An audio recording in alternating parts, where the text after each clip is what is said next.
Magandang hapon po sa ating lahat. Para sa atin pong mensahe sa hapong ito, let's open our Bibles in Psalm chapter 90. Psalm chapter 90 at basahin po natin yung buong chapter. This psalm is attributed to Moses. Ang title po nito ay ang Prayer of Moses, the Man of God. Samahan po ninyo ako, basahin natin ang Psalm chapter 90. Lord, you have been our dwelling place in all generations. Before the mountains were brought forth, or ever you had formed the earth and the world, from everlasting to everlasting, you are God. You return man to dust and say, Return, O children of man. For 1,000 years in your sight are but as yesterday when it is past, or as a watch in the night.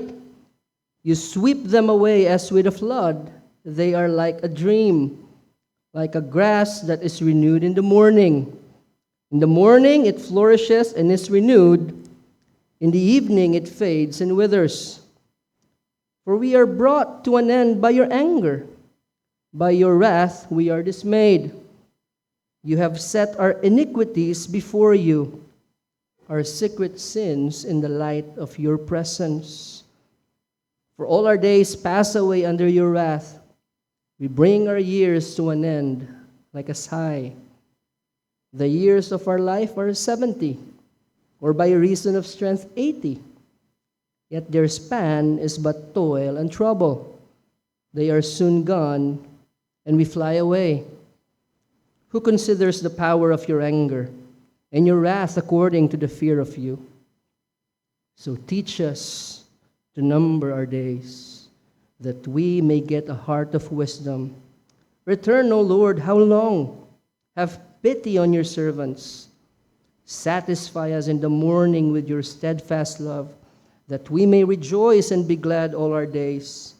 Make us glad for as many days as you have afflicted us, and for as many years as we have seen evil. Let your work be shown to your servants, and your glorious power to their children. Let the favor of the Lord our God be upon us, and establish the work of our hands upon us. Yes, establish the work of our hands. Let's pray.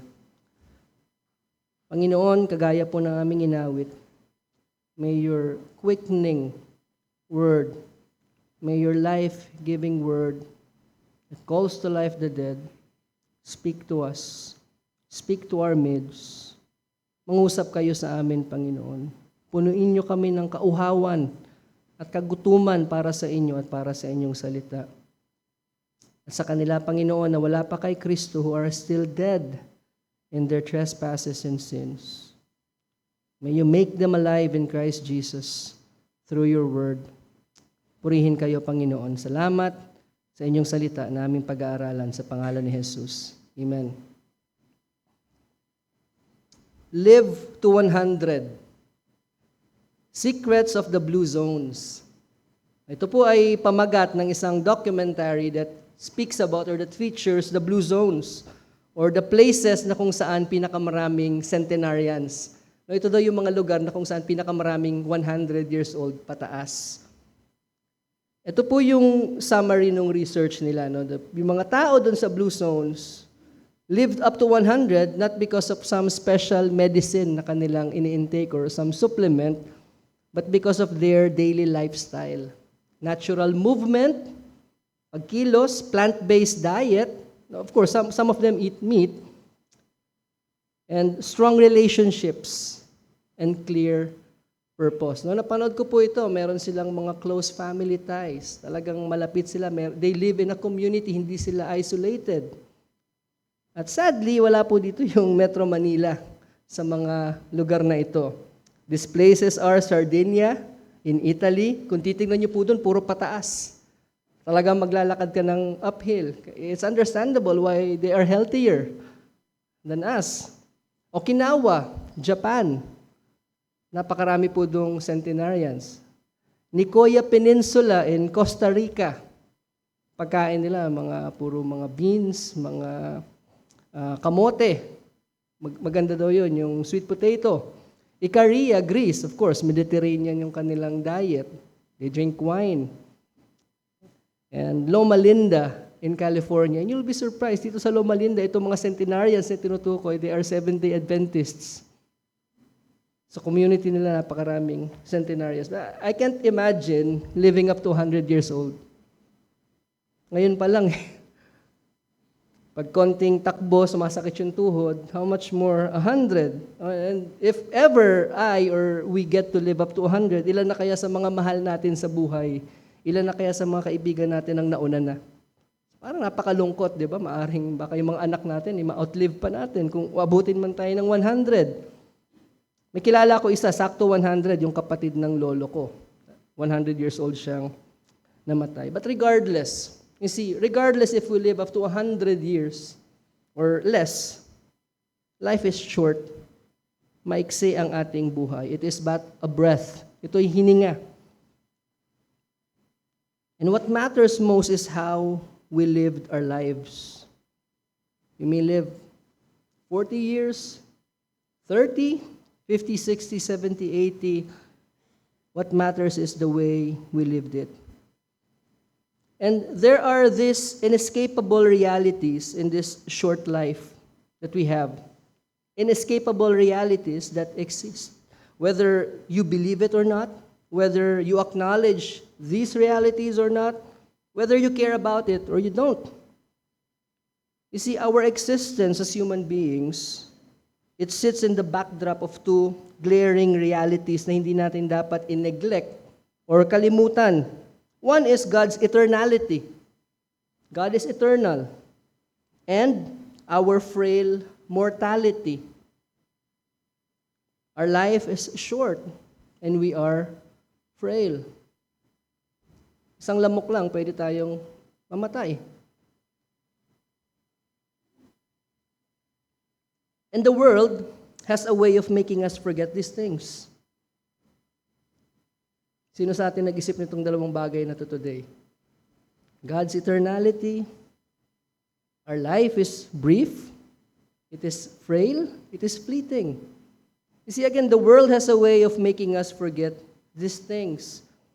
But according to the psalm na ating binasa, a consistent contemplation of these truths is necessary. Kailangan po natin to in order for us to live rightly.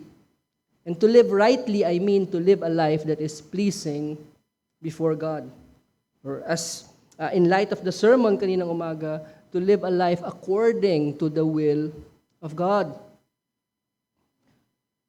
I will never forget my experience driving from from Nasugbu to Tagaytay in heavy fog late at night. At talagang nakakatakot po dahil wala ka talagang makikita na bahagi ng kalsada kundi ano lang yung natatapatan nung fog light. At hindi mo talaga makikita kung ano yung nasa harapan mo. But Psalm 90, yung atin pong binasa, it's not just giving us a fog light so we can see the road ahead.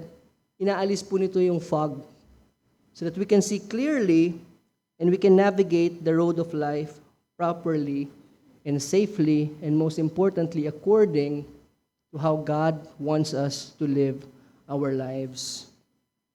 And again, I mentioned earlier, this psalm is attributed to Moses. Now, some scholars might disagree, but there's no point.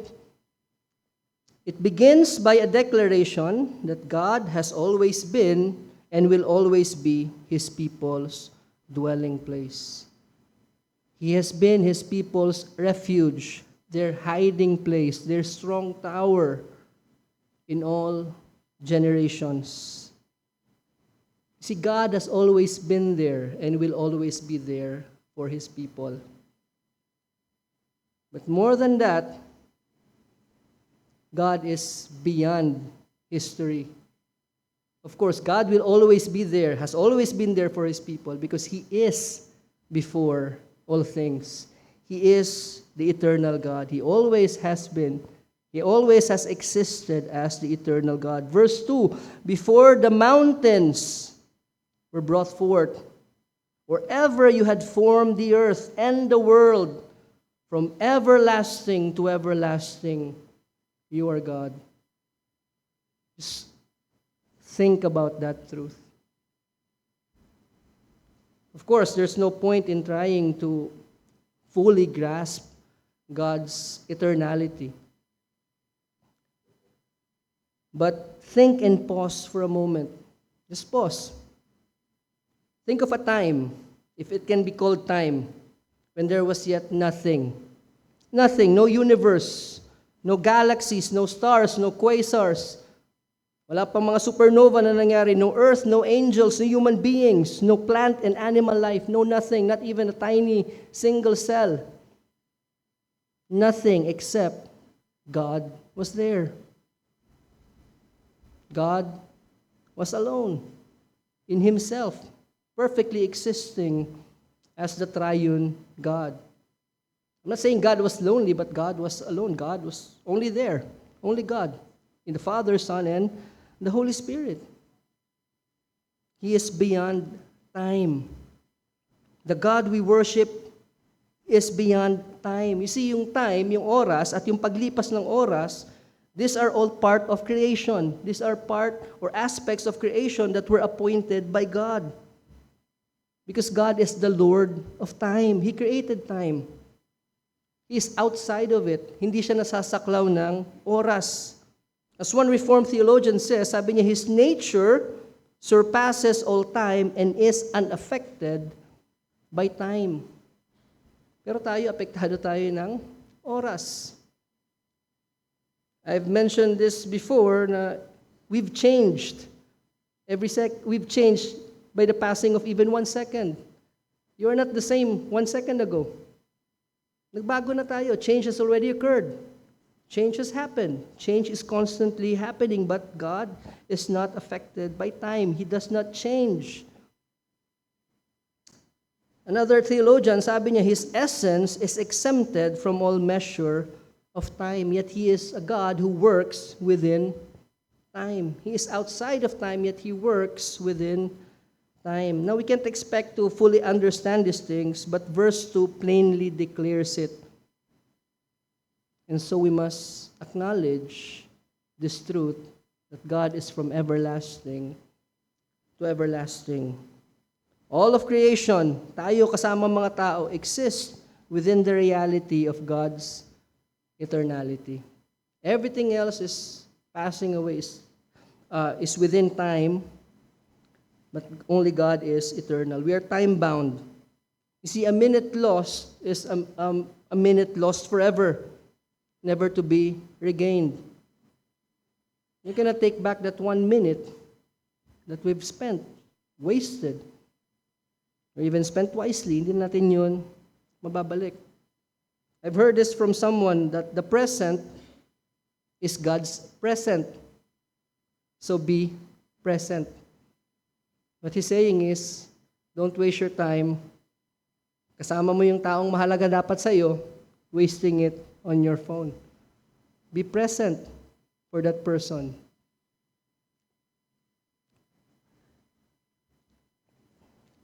Man, therefore, must grapple with the reality that this eternal God, who created all things, who is beyond all of these things, is the same God to whom we must give an account. Hindi po natin pwedeng takasan ito. Whether you acknowledge Him as God or not, whether you believe in Him, whether you believe He exists or not, you must one day face Him in judgment. We must give an account to Him. He is your God. He is your King, regardless if you acknowledge Him or not. And that leads us to the second reality, that we are from dust, tayo ay galing sa alabok, and to dust we shall return. Verse 3, ano sabi doon? You return man to dust and say, Return, O children of man. If you have not noticed, Psalm 90 is actually a lament psalm. Part of it is wisdom, but it is a lament psalm. And this is what it laments. Yung brevity, yung kaiksian ng buhay ng tao, in contrast to God's eternality and so much more. You see, human life is swept away like a flood. It's like a fleeting dream. Kailan ba natatapos yung ating panaginip? Pag tayo ay naalimpungatan. Kahit di pa tayo fully awake, pag naalimpungatan na, nag-snap na, wala na. It is over as soon as we wake up. And while it is true, sabi dun sa Psalm na binasa natin, that life springs up like fresh grass, tayo isinilang, tayo nag-i-increase sa kalakasan, sa ating talino, sa ating abilidad, yet it also fades and withers as quickly as it springs up. As one song said, you got your babies, I got my hearses. At the same time, people celebrate life, we mourn death.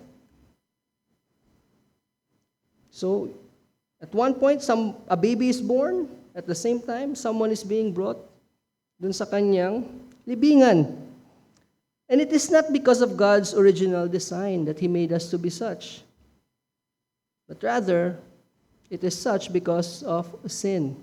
Ito yung epekto ng kasalanan. For by one man, sin entered into the world, and death by sin.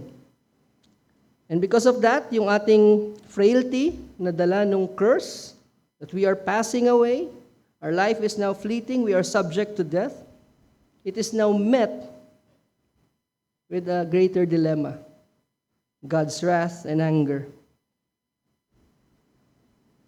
So you see those two truths, na ang buhay natin ay lumilipas, ito ay marupok, and yet it will come eventually in contact with God's wrath and anger. And this adds to our lamentable condition before this eternal God. We don't simply pass away. We don't just decline fast. We pass away under God's wrath. That's what the Psalm says. Whoever believes in the Son has eternal life. Whoever does not obey the Son shall not see life, but the wrath of God remains on him. John 3:36. And this is true of every man and woman na isinilang, because no one is born saved. No one is born a believer. But then here's the great blessing kung ikaw ay mananampalataya. Kung ikaw ay na kay Kristo, God's wrath has already been satisfied. Christ has taken your place. He has absorbed this wrath that is due to us, but then we still cannot escape the reality that our life is still fading away. Lumilipas pa rin yung ating buhay. We are still on our march to our death. You see, the frailty of life, it screams about the certainty of death. The fact that our life is fading away, it is fleeting, it always points to the reality of death. I can imagine Moses reflecting on their experience habang sila ay umalis mula sa Ehipto patungo dun sa Canaan. You know what he has witnessed? Aside from the power and the glory of God, he has witnessed death by the millions.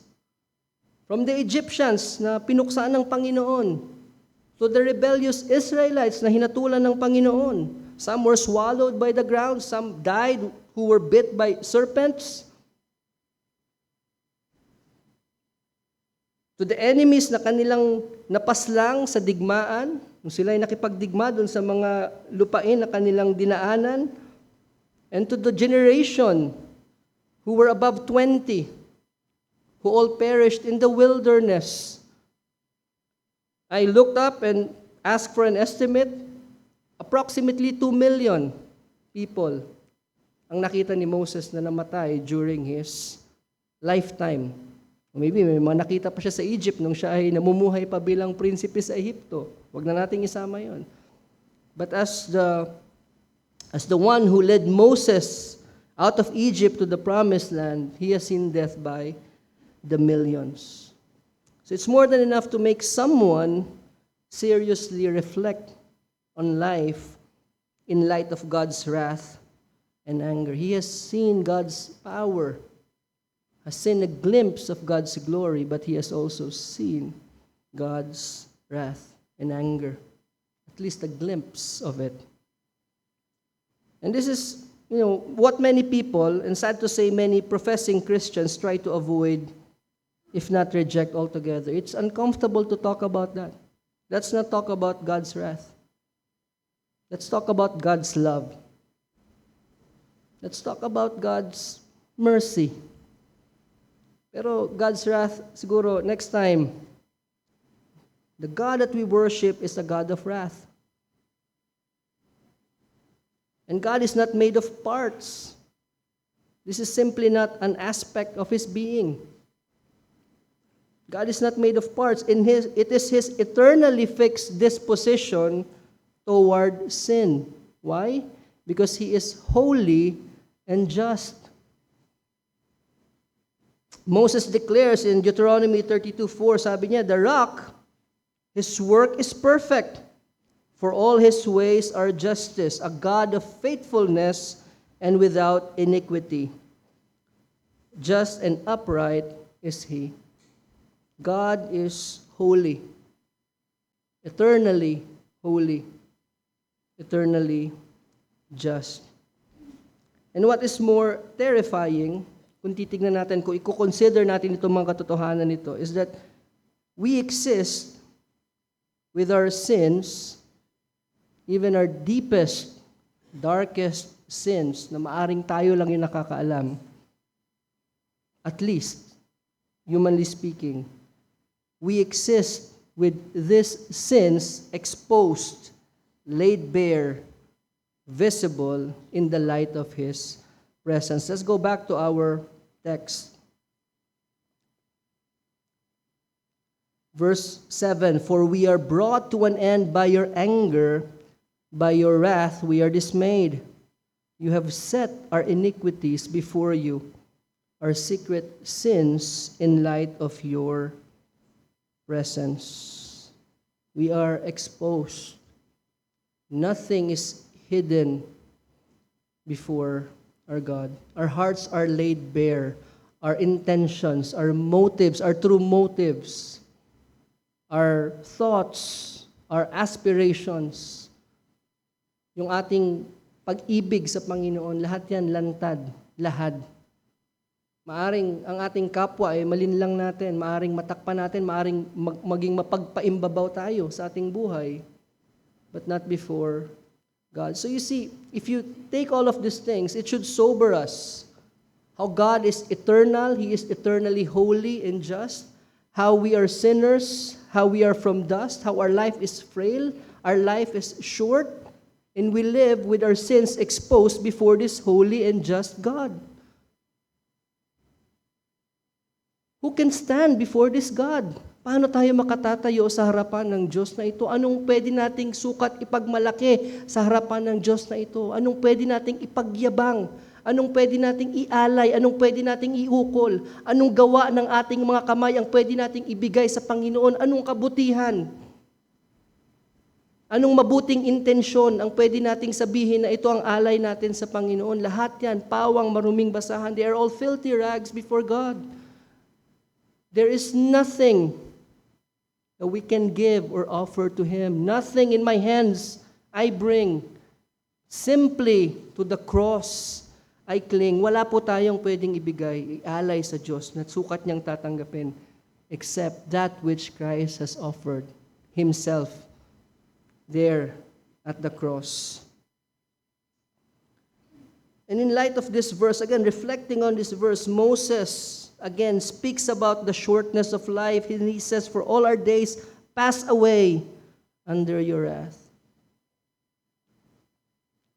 Let us daily consider our life as passing away into eternity. I will never forget that hymn. I've mentioned this many times, but it always haunts me. And the hymn goes, we are passing away, we are passing away. We are passing away, paulit-ulit, to where? To that great judgment day. Every minute, every fleeting moment, we are passing away towards that great judgment day. And if you are to be found outside of Christ, that would be the most terrible day of your life, the most frightening day in your life. One commentator comments, thinking about this psalm, sabi niya, we experience how quickly life slips away. And the brevity of life reminds us of the divine death sentence for sin, which is both a curse and a blessing, that the cursed life will end. But then how quickly does this life pass away? Gaano nga ba kabilis? 70 years? Marami nang hindi umaabot kung papag-aralan niyo yung balita ngayon, ang daming namamatay, pabata ng pabata yung life expectancy sa ating bayan. And it can be attributed to lifestyle and diet. By reason of strength, 80. And nakita natin kanina, may mga ibang nabubuhay, 100 or more, but does it even matter? The more years you spend, the more you collect trophies of trouble and toil.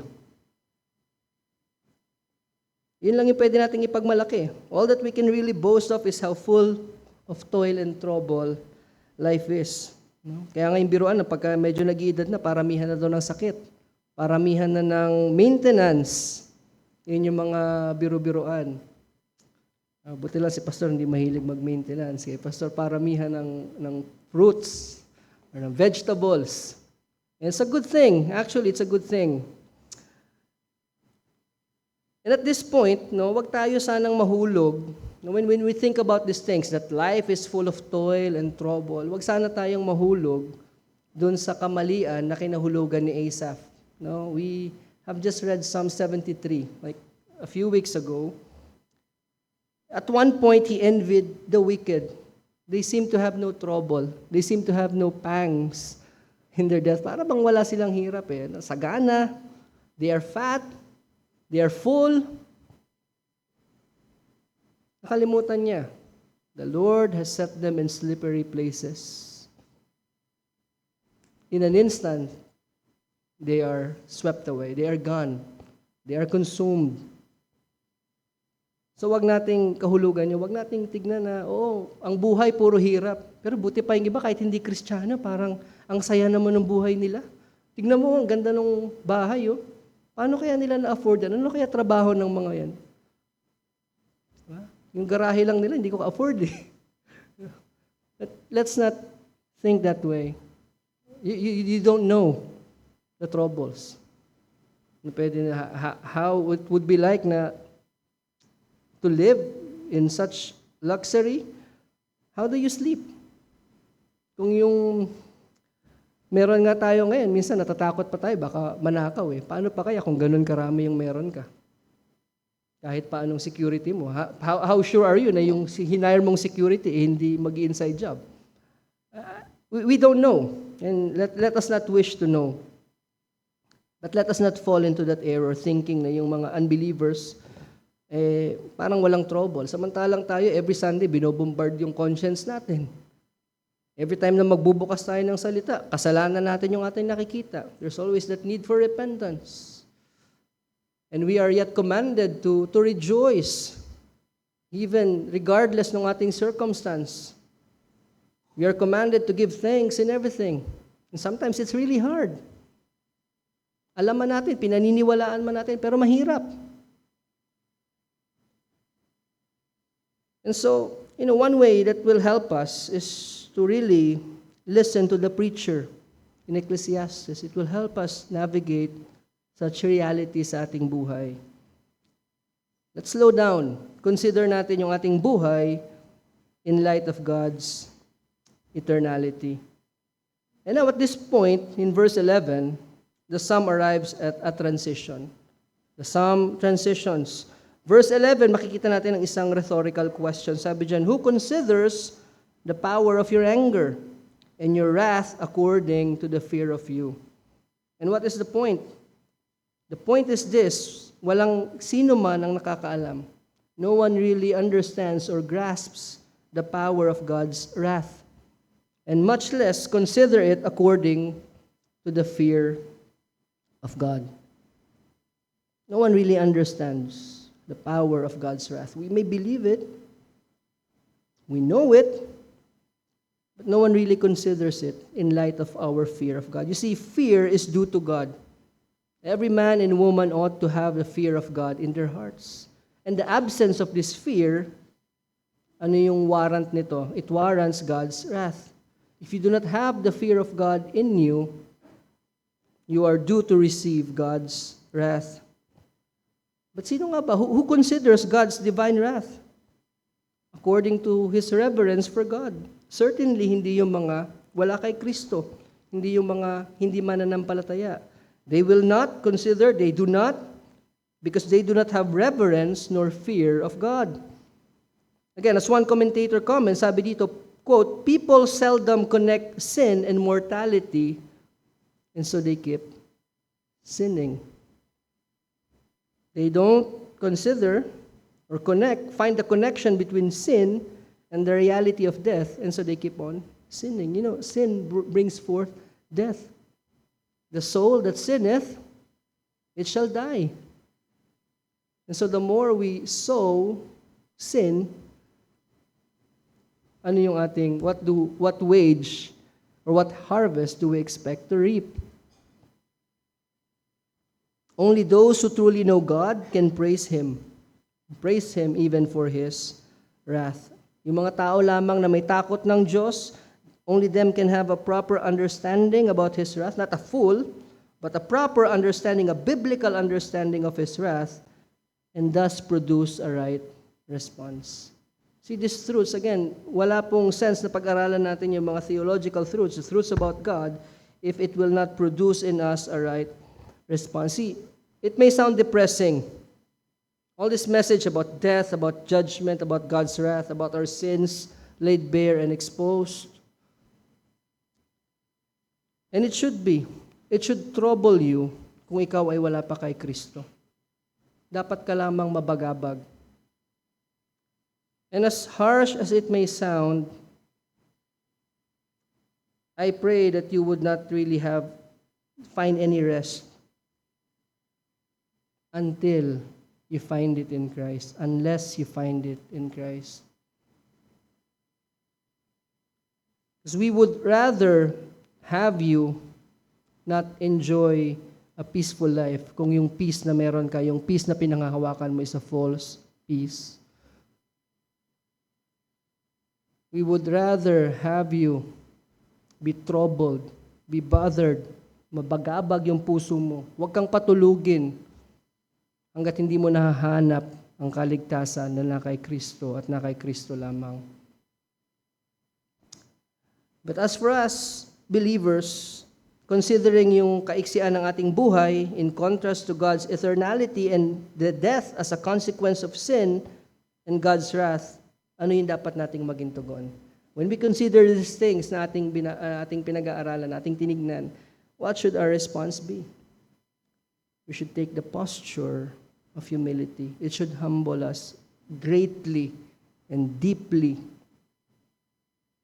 We ought to be humbled as those whose lives have been redeemed, as those who have been rescued from the futility of the life we once had nung tayo'y namumuhay pa sa ating kasalanan.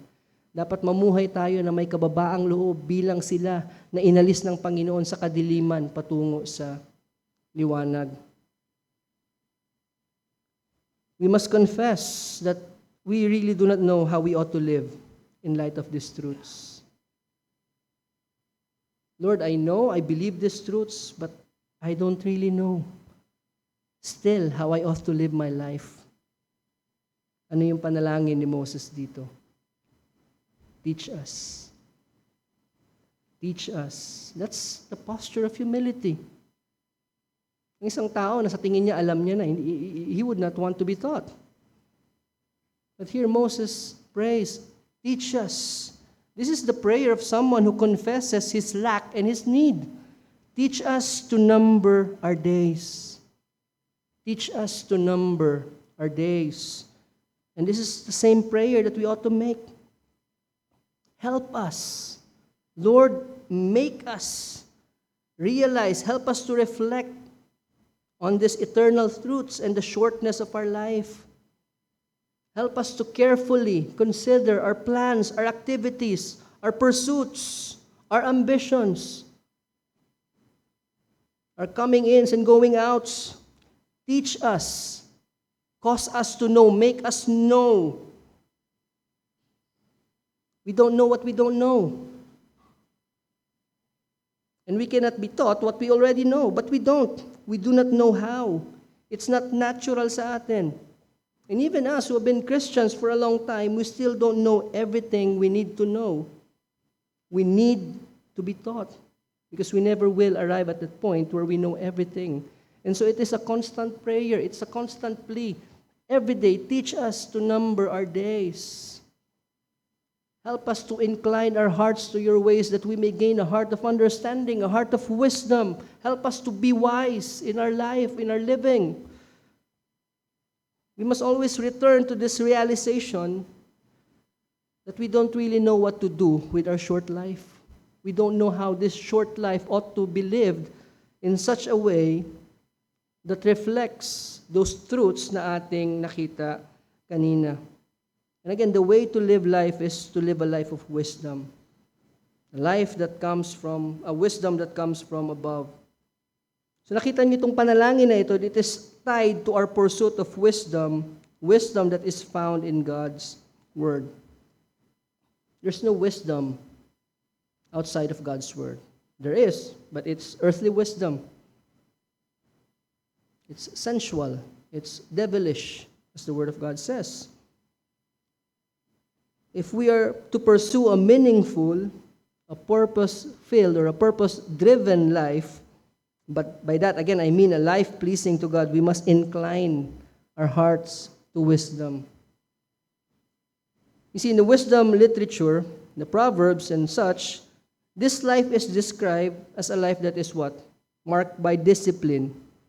It is devout and therefore productive. Kahit sa trabaho, ito yung measure sa atin, productivity. Kaya nga may mga KPIs tayo to measure what? To measure our productivity. But how about our life? Are we to live carelessly, foolishly, knowing how short our life is and how our life has been redeemed, has been saved, has been rescued by the Lord?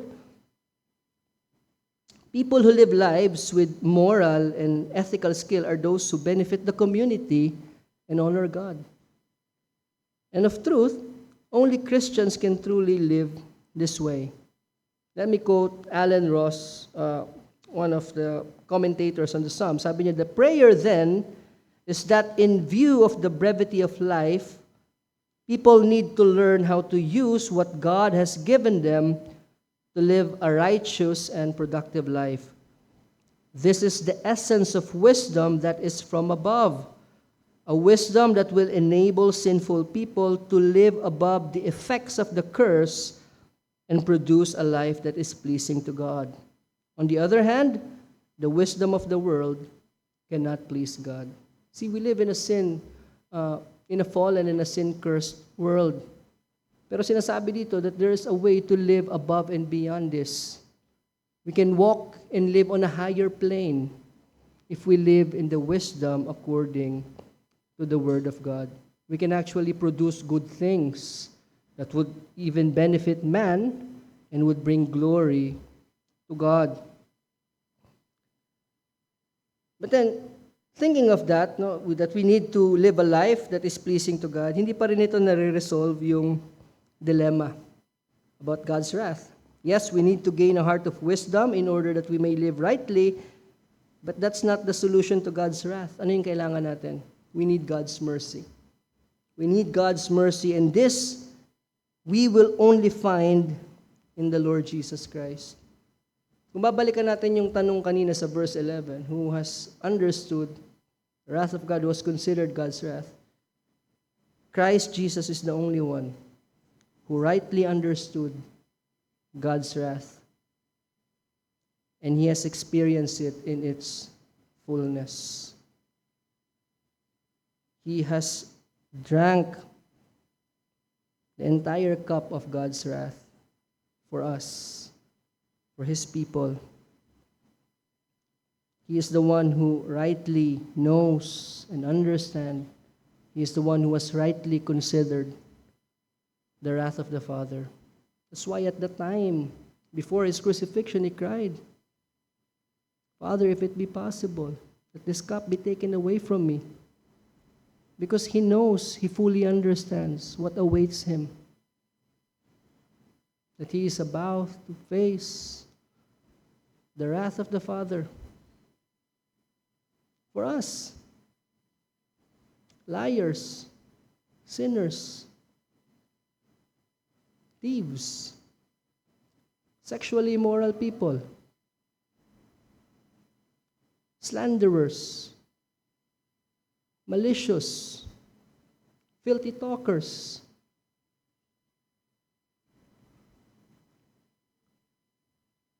not having the fear of God. We are quick to shed blood. Our feet are swift to shed blood, as Romans describes those sinners. Disobedient to parents. Christ died for such. And such were some of us. See, if we have not yet come, if we have not yet arrived at the feet of the cross, at the foot of the cross for mercy, para saan yung buhay natin? Kung hindi pa natin nasusumpungan yung habag, yung biyaya ng Panginoon doon sa krus, para saan tayo namumuhay? We're just living out for ourselves. We are just living for ourselves, living our own mantra, living out our own principles, worldly, devilish principles. We can live the best way we know how, and it may still benefit those around us. But does it provide an answer as to what purpose we have really lived our lives for? There's no purpose. There's no meaning. It only tends to death. Pero sa atin, kanyang pinakitaan ng kanyang awa. To us was whom He has embraced with His compassion and with His love. He satisfies us. We are satisfied, and we will only be satisfied as He daily meets us with His steadfast love. Satisfy us in the morning. Satisfy us in the morning with your steadfast love. That should be our desire. That should be our plea. You see, there's no use trying to live a meaningful life that is dissatisfied. And so you see how good and gracious God is. He grants us the wisdom to know how we ought to live our lives, and yet, yung joy na kailangan natin para magpatuloy, yung satisfaction na kailangan natin magpatuloy, ibinibigay din niya. And what does He give? He gives Himself. His steadfast love is actually, it actually refers to God, not just His act of love, but He Himself. Satisfy us in the morning with your steadfast love. What satisfies us daily paggising natin? Where do we find or where do we look for satisfaction?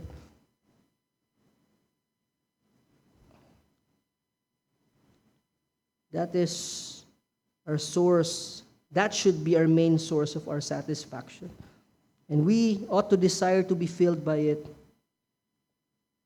It is part of our living in wisdom, finding our satisfaction in God and in God alone. A life well lived is a life that is satisfied, filled with all the goodness and benefits of being loved by God, by this eternal God. And this only comes through Christ Jesus. Ano sabi ng Panginoong Jesus? I came that they may have life and have it abundantly. And also, hindi lang yun, He gives us much joy as we have experienced trouble and sadness. Let's go back to our text. Ano yung prayer dito? Make us glad. Verse 15, make us glad for as many days as you have afflicted us, and as for many years as we have seen evil. He gives us much joy. As much as we have experienced trouble and sadness, He gives rest for every toil. So di sa buhay natin, we ought to desire and to seek such comforts. No, hindi naman tayo parang mga masokista lang na, sige, Lord, I know trial and troubles and toils and even tribulation is part of my being a believer. So, let them pour in. Hindi naman tayo ganun eh. We still long for that joy that comes in the morning, though weeping may tarry for the night. And God graciously gives us those things. There's joy for every sorrow. There's comfort for every tear. There's rest for every toil and trial in this life. You see, God helps us. He enables us to live a life that is meaningful, that is fulfilled, that is filled with all of His goodness. Alam ng Panginoon how trouble-filled this life will be. And so part of Him graciously giving us all things, He gives us these comforts that we need para magpatuloy tayo in living a life that is pleasing to Him. Lest we drown in sorrow, lest we drown in our own depression. But kung ano man yung mga experience natin na yun, they are but glimpses. They are just glimpses of what awaits us. Ano man yung comfort na meron tayo, ano man yung mga kagalakan na meron tayo, ito'y pawang mga preview lamang. They are droplets. They are scattered beams. Because one day we will see fully. We will understand. When one day we come face to face with Him. And yung mga droplets na biyaya, one day we will be swimming in that ocean of His grace. And the scattered beams, light that shines through holes dun sa bubong, someday we will come face to face with the bright shining sun that is God. We will come face to face with His bright glory. So wag tayong panghinaan. Our desire, our aim is to live a life that is pleasing to God, a life that is lived in wisdom, a life that is satisfied with God and God alone, a life that is granted the blessings of His comfort, of His joys. What more can we ask for? It will not all be here in this life. Hindi natin mararanasan lahat ng comfort sa buhay na ito, but we will experience it. No eye has seen, no ear has heard the things that God has prepared for His people. And hindi lamang ito. Let's go on. Another outworking of His grace is that He also shows us His glorious power at work. Let's go back to our text. Let your work be shown to your servants and your glorious power to their children. Let the favor of the Lord our God be upon us. He shows us favor. He shows us His work. And that's what we pray for. Every time we pray, sa ating prayer meeting, we ask God to show His power, to show His right arm. Saan? Sa salvation, sa pagpapatibay ng iglesia, sa pagpapalakas ng mga kapatid natin na maaring pinanghihinaan, sa pagtataguyod ng iglesia. That's God's mighty hand. That's God's power at work. And that is what we actually are asking for when we pray. And ano yung nagiging result nito sa atin? It gives us the courage, the strength to move forward despite of what opposition seem to come our way.